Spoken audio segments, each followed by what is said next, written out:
I would have seen every one of George Best's international football matches at home in Northern Ireland. You know, I went to Windsor Park from I was 8 years of age in the late 50s. So I saw all his matches. I never saw a better footballer in the world live. I'm a big football supporter.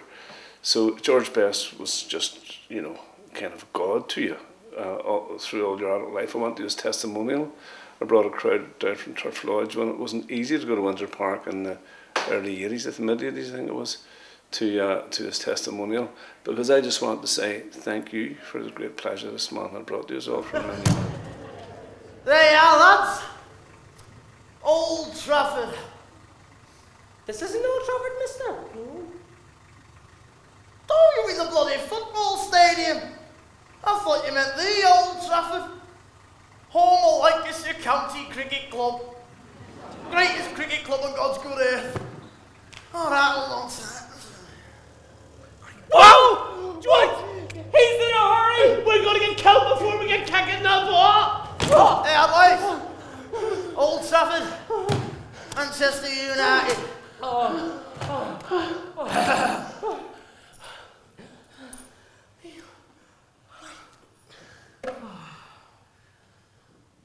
I'm a City fan myself. Never heard it was an idea for George Best musical event. Definitely not. I'm not even going to think about that. Like, take on an icon, especially when my sons are all big Northern Ireland supporters and George Best. Sure, there's nothing I would have done right. And then I got an email from Pat. I think this is how it happened so long ago. And he sent me the songs, a few songs, and through the email. And before I listened to them, I emailed Martin. I said, Martin, is this completely a mad idea? George Best. And he said, no, definitely not, Murray. No way. Never doing anything like that. Then he listened to the songs, and then he rang me and he says, Murray, it's something in this, you know, listen to the songs. And he said, you know, before he was taking his daughter downtown or something, she started singing them. And I thought, that's a good omen. And so then I listened to the songs, and I remember it was a Friday night, and I thought, I'm not taking on this, it's just too mammoth. George Best, Martin's the football person. And so I texted him and I said, Martin, I'll do this if you do it with me. He said, I'll let you know on Monday. And I went, bastard, let me know on Monday. I had to wait all weekend because I knew if we did it together, because I know we collaborate very well, and I knew it would. I just had a feeling that him and I would be a great team to take on this, because it was a mammoth task, taking on the life of George Best. But I thought, well, no better man than him and me. So I agreed, and that's the rest is history. What colour did you say the Russians were playing in? Don't know, son. Probably red, because you're Russians. 55,000 people there in Molyneux, George. Imagine that. 55,000. That's more than the whole shipyard and ropeworks put together. Imagine the lights, Mr. Harrison. Imagine the lights and the noise and all them Russians. Imagine me, a Wolves player in a gold shirt. Oh, bollocks! She's going again.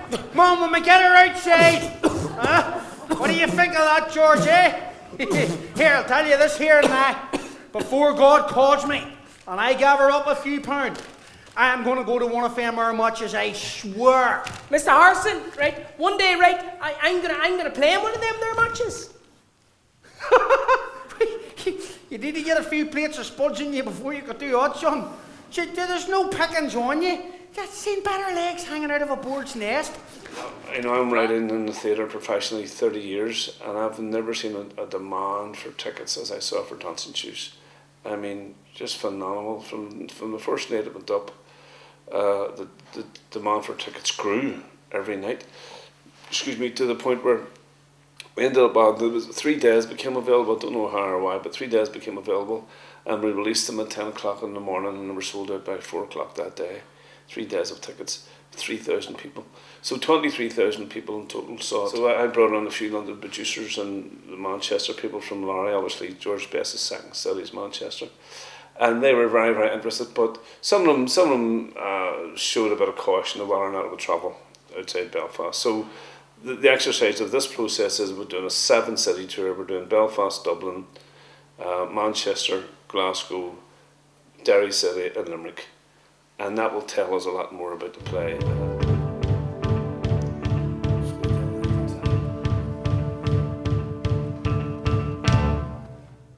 win your debut, son. You're going to have to learn not to be so greedy in the ball. Yeah, I know, Harry. The truth is, I was a bit nervous. It won't happen next time, eh? Well, the boss is sending you home for Christmas. Give you time to think about your game. Fair enough. Thanks for doing that, Harry. The boy's not ready. Boss, he's just turned 17. Harry, he's not ready. Have a good time back home for Christmas, George. Thanks, boss.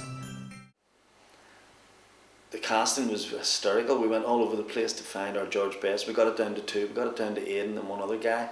I didn't go to London. Well, there was one fella in Dublin who walked in the room and it was like, this guy is it. This guy is it.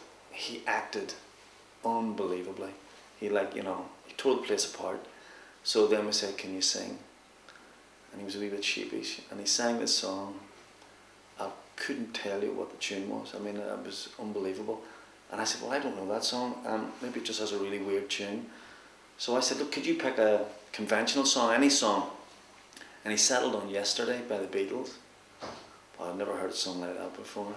And it was a terrible shame. Guy was really talented actor, but was completely tone deaf, But then, of course, we got Aidan in the end anyway, so it all worked out, I get the, well, my favourite part is there's a song in the play called, there's a famous telegram that the football scout Bob Bishop from here sent to Matt Busby, and it says, I think I found you a genius.